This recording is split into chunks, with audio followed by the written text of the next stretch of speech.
Hello दोस्तों, मैं हूं रजत। बहुत बहुत स्वागत है आप सभी का इस न्यू वीडियो में।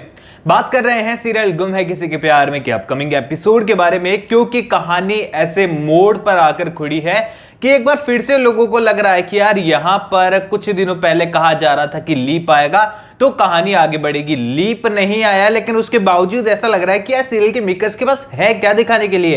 एंड ये बात बिल्कुल आपकी सही भी है, क्योंकि सीरियल के मेकर्स है ना अभी भी उसी राह पर फंस रखे हैं जहां से उनको कोई मंजिल नजर नहीं आ रही है। एंड कल के दिन एक बार फिर से अपडेट आ गई थी। लोग बोल रहे थे कि भैया SBS की न्यूज है कि लीप आने वाला है और इसकी न्यूज है कि लीप आने वाला है। तो देखो यार, SBS हो चाहे कोई और हो, लीप की खबर को लेकर है ना पहले एक बार सभी लोग जो है खुद की बहुत ही अच्छाई साबित कर चुके हैं कि कैसी गलत गलत अपडेट हम लोगों ने पहुंचाई थी। एंड हम लोग अपनी बात पर रुके हुए थे एंड बहुत लोगों ने इस चीज को लेकर अप्रिशिएट भी किया। लेकिन अब बात कर लेते हैं एक बार लीप के बारे में। जब चर्चाएं फिर से निकली है तो देखो, जहां से ही आपको अपडेट मिल रही है वो कहीं ना कहीं से सोर्सेज के हिसाब से अपडेट जो है वो नजर तो आ रही है। लेकिन आप सभी को बता दूं कि हमारा मेन मुद्दा ये था कहानी के अंदर, हम और आप ये बात कर रहे थे कि कहानी चले कैसे भी जाए, यहां पर ईशान कहानी में रहना चाहिए। ईशान को कहानी से मत निकालो और शक्ति अरोरा को ही रखो। यहां पर अर्षद चोपड़ा या बाकी किसी एक्टर की कोई गुंजाइश नहीं है। शक्ति अरोरा अपना काम बखूबी कर रहे हैं, क्योंकि किरदार में प्रॉब्लम है। शक्ति अरोरा की एक्टिंग में 1% कमी नहीं है। तो ऐसे में यहां पर जो न्यू अपडेट्स आ रही है, बताया जा रहा है कि लीप आएगा, लेकिन इसका ईशान के कैरेक्टर पे कोई असर नहीं पड़ेगा। बताया जा रहा है कि फैमिली यहां पर गायब हो सकती है।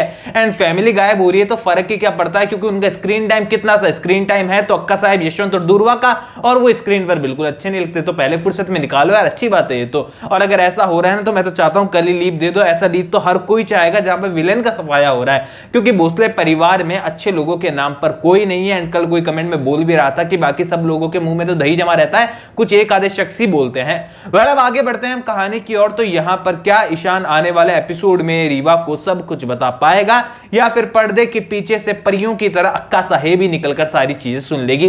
वेल, यहां पर ईशान एक प्रोफेसर के तौर पर तो फ्लॉप नजर आया है, लेकिन अब एक लवर के तौर पर सभी के साथ कितनी देर तक खड़ा रह पाता है, इसकी परीक्षा उसकी शुरू हो गई है। एंड परीक्षा शुरू होने से पहले जो है एक पेपर का बैक हमारे ईशान की लगने वाला है। वेल, ये देखो, मैं एग्जाम की बातें पिछले 2-3 वीडियो से इसलिए कर रहा हूं क्योंकि मेरे खुद के एग्जाम आने वाले हैं एंड आप में से बहुत लोगों को चल रहे होंगे, तो ये टेंशन तो बना रहता है। तो ऐसे में यहां पर ईशान जब आने वाले एपिसोड में बहुत यहां पर दमखम लगाकर जोश के साथ जो है रीवा को ये बताने की कोशिश करेगा कि रीवा, मैं सभी से प्यार करता हूं, अपनी जिंदगी उसी के साथ बिताना चाहता हूं।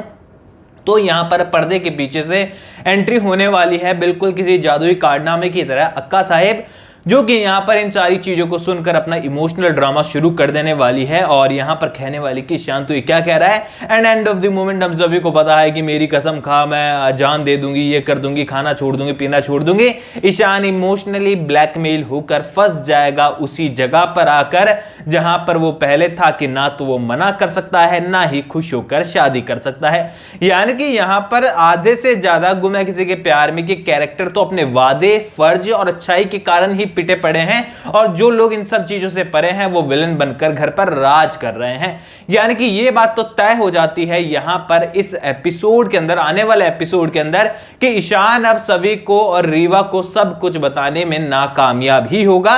एंड हमारे प्रोफेसर साहब रियल, मतलब जो लवर के तौर पर जो है यहां पर भी आपको फ्लॉप ही नजर आने वाले हैं, वो सच्चाई नहीं बता पाएगा। अब सवाल निकलकर यह आता है कि दूसरी ओर सभी जो है वो यहां पर पाटिल सर को जो है समझाना चाहती है कि शायद वो गलत इंटेंशन से जो है उनका सपोर्ट कर रहे हैं।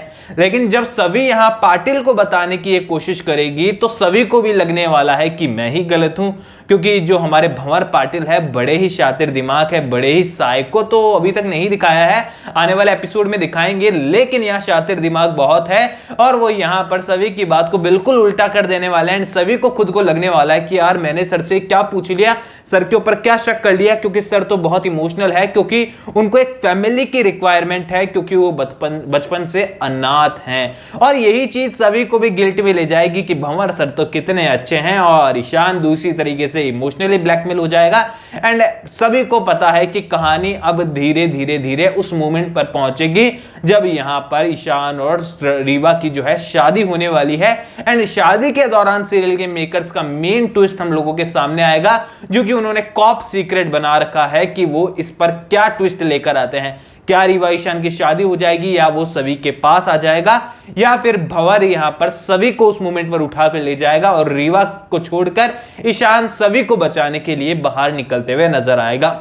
यहां पर बहुत सारे ट्विस्ट मौजूद है, पर मुझसे कोई पूछे ना आकर मुझे क्या लगता है, तो गुम है किसी के प्यार में का मेकर्स का दिमाग जिस तरीके से काम करता है अब तक हमने देखा है, उस हिसाब से तो वो यही स्टोरी लाइन यूज करेंगे कि यहां पर जब वो मंडप में बैठेगा, ईशान के पास खबर आने वाली है कि सभी के ऊपर खतरा आ गया है और वो रीवा को छोड़कर सभी को बचाने चला जाएगा। एंड उसी मोमेंट पर यहां दोनों का लव कन्फेशन होगा एंड रीवा यहां पूरी तरीके से जो है ईशान की शायद पत्नी बन चुकी होगी, आधी पत्नी बन चुकी होगी जैसी अभी है, वैसे पत्नी ही कहूंगा मैं तो उसे। तो यहां पर दोनों एक बार फिर से घर के अंदर होंगे, भोसले परिवार की छत के नीचे होंगे। बट यहां पर भी सवाल यह आता है निकलकर, मुझे तो लग रहा है यही वाला सीन होगा, पर यहां पर अब जो अपडेट आ रही है कि लीप के बाद भोसले परिवार गायब हो जाएगा, तो वो भोसले परिवार के बिना भोसले फैमिली कैसे दिखाई जाती है और भोसले हाउस कैसे दिखाया जाता है, ये बड़ा सवाल निकल कर आता है। दोस्तों, आप लोग मुझे कमेंट सेक्शन में बताओ कि आप लोगों का क्या ओपिनियन है कि क्या सीरियल के मेकर्स किस तरीके की स्टोरी लाइन यूज करने वाले हैं, क्योंकि अब कहानी को आगे बढ़ाने के लिए किसी नई कहानी की और अच्छी खासी लंबी चौड़ी कहानी की जरूरत उनको अब पड़ेगी, क्योंकि ये कहानी तो लिमिटेड ही नजर आ रही है। ऑल ओवर आपकी क्या ओपिनियन है कमेंट सेक्शन में बता दीजिएगा। कोई भी सवाल शेयर कर सकते हैं, सपोर्ट कर सकते हैं इंस्टाग्राम पर, लिंक डिस्क्रिप्शन में यूजर नेम नजर आ रहा है। चैनल को सब्सक्राइब कर दीजिए। मैं मिलूंगा आप सभी लोगों से अगले वीडियो में, जब तक के लिए थैंक यू दोस्तों।